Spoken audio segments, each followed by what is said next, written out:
سلام عمو. میگم من تازه بازی کردم. بچه سلام. یاد اینجا بدی. با یه پسر کم سن افتادم. نمیخوام بگم بچه سال، خب یه خورده بی‌ادبانه است. با یه پسر کم سن افتادم و داشتم باهاش حرف می‌زدم. داشت میگفت تیرزنگ بده و من این گاراف تازه نصب کردم.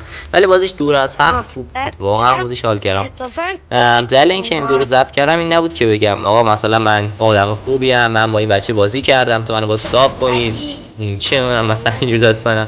نه اصلا بحث این نیست. مثلا بحث اینه که آقا وقتی یه پسر کم سن تو بازی میفته یه سری اصلا نمیبینن طرف ما شما اون آقا صداش خیلی نازکه میاد میگه سلام عمو من مثلا چند سالمه اینجوری اونجوری هم بعد یه سری اصلا مایکو واکنن میگن وا برو تو پول کار مامات پوش کردی نباید گلاف باز کنی نباید مایکو بخون اصلا جد آقا در شهر فوش میشن در حالی که این دیگه فهمید که آقا این کارو نکنید اگه واقعا انجام میدید نکنید اینا بچه‌ن دلشون میشکنه اینا مثلا قراره آینده این مملکت باشن ولی خب این کاری که شما می‌کنید ممکنه براشون دردسر بشه یه سر بهش مولتی هم رفتم گذاشتم منو ببره ولی خب بخور روی صفر گرفتم چون حس نمونه من شول گرفتم لینک اکانت چیز یو آی اکانت کالا هم اینجا میذارم خاصی نت بدین تا من باز کنیم تا فیلم دیگه خدافظ